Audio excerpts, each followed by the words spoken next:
Global markets on edge. From AI euphoria to trade war tensions, the financial world is a whirlwind of contrasting forces this week, with tech optimism clashing against trade war jitters and central bank dovishness.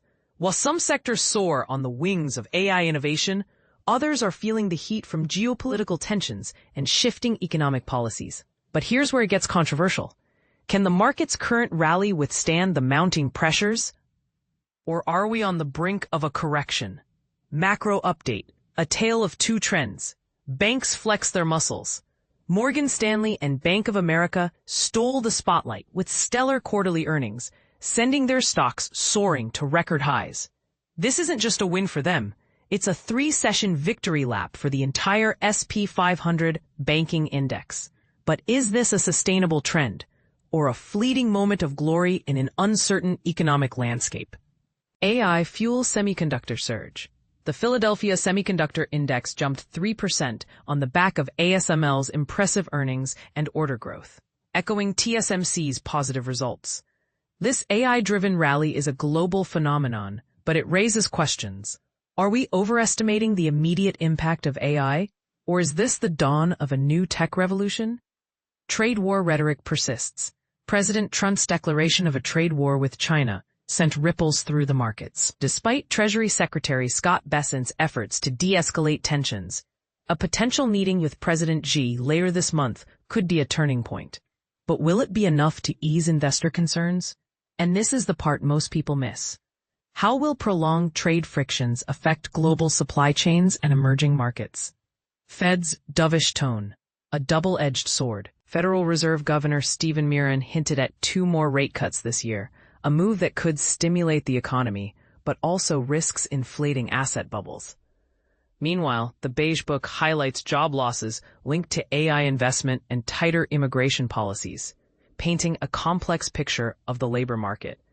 Is the Fed walking a tightrope between growth and stability? Asia's record rally, sustainable or overheated? Asian markets hit new highs on Thursday, led by tech stocks, while gold breached $4,230 and oil prices climbed on India's pledge to halt Russian crude imports. But with valuations stretching, are we nearing a peak, or is there still room to run? DAX 40, balancing on a knife's edge. The DAX 40 is under pressure, struggling to break above Wednesday's high of 24,339. A failure to do so could see it slip toward Tuesday's low of 23,987, with the 23,800 region looming as a potential target. Conversely, a breakout above 24,339 might pave the way for a retest of the 22nd August high at 24,444. What's driving this volatility, and can the index find its footing? AUD USD. Testing key support levels. The Australian dollar is hovering near 6-week lows against the USD, trading around its 2 September low of 6.483, while staying above Tuesday's 0.6641 trough. A break below this level could bring the late August low of 0.6415 into focus.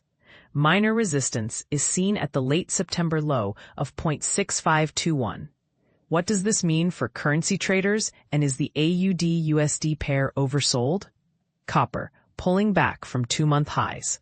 Copper prices are consolidating below recent peaks, holding above minor support at the 25th September high of 4.9385. A breakdown could target the 200-day simple moving average SMA and last week's low at $4.8333 to $4.8225.